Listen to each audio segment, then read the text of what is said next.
Assalamu alaikum. Wa alaikum assalam. How are you everybody? We are fine and you? Most fine, thanks. আমরা আজকে একটি নতুন বিষয় নিয়ে ক্লাস করেছি, যেটা স্পেশাল ক্লাস নামে আমরা অবহিত করেছিলাম। আর এর মধ্যে ছিল 4টি বিষয়। একটা ছিল বাংলা, আরেকটা কি ইংরেজি, সাধারণ জ্ঞান, আর সর্বশেষ ছিল কি গণিত। আমি আপনাদের যে প্রশ্নগুলা ইতিমধ্যে সলভ করেছি এর উত্তরগুলা দিবেন আশা করি, এবং সেটা যেন না দেখে হয়।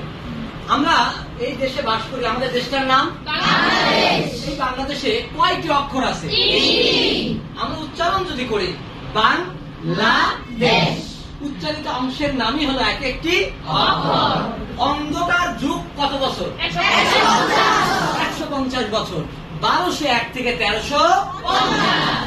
কাজী নজরুল ইসলাম এখানে আমাদের মৃত্যু সংখ্যা দেওয়া ছিল। ওকে, দা ইংলিশ, ইংলিশ কিসের নাম? শুধু ইংলিশ কিসের নাম?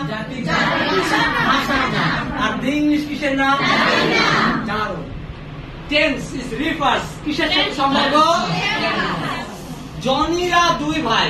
এখানে ইংরেজি করার সময় কয় ভাই হবে? এক ভাই, কারণ জনি নিজেও একটা কি ছেলে। আসিয়ান মুক্ত দেশ কোন দেশে এর সদর দপ্তর অবস্থিত? এখানে আমরা আসি, আমার সাথে বলবেন এমটিপি এর ফিল্ম দেখলে বিসিএস হবে না। আচ্ছা, এমতে কি ছিল? জিতে কি? এমতে হলো আইতে কি? আচ্ছা, এমতে তারপর এমতে বিতে কি? সিতে কি? কম্বোডিয়া। সিতে কি? কম্বোডিয়া। আর এসতে হলো সিঙ্গাপুর। তাহলে এই ইন্দোনেশিয়ার জাকার্তা আমাদের ছিল হলো আসিয়ানের সদর দপ্তর। আমাদের তারপরের প্রশ্ন ছিল হলো বাংলাদেশ ও মায়ানমারের যৌথ নদী সানামার মধ্যে আমরা পেয়েছিলাম সাঙ্গু না মাতামুনি। একটি বিশেষ তথ্য আমরা পেয়েছি, কোন নদী দিয়ে রোহিঙ্গারা এসে প্রবেশ করে? রাফের দৈর্ঘ্যকে কত? 56 কিলোমিটার। কত কিলোমিটার? এবার বলেন একটি দেশের যে মৌলিক দলিল তার নাম কি বলেন?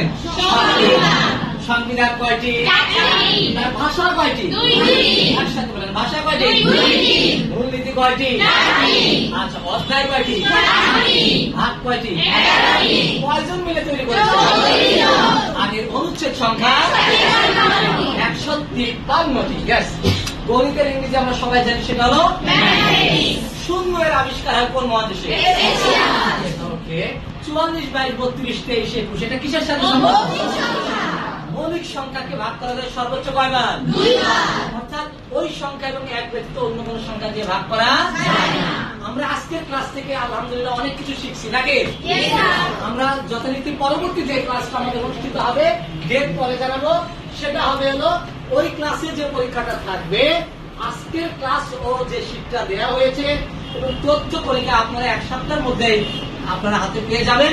ওই 2টা বিষয়ের উপরে আমাদের যথারীতি ক্লাস হবে। আমরা সবাই ইনশাআল্লাহ পরবর্তী দিন পর্যন্ত সবাই ভালো থাকি। আল্লাহ সকলকে ভালো রাখুক। সে পর্যন্ত সবাই বিদায় নেই। আল্লাহ হাফেজ।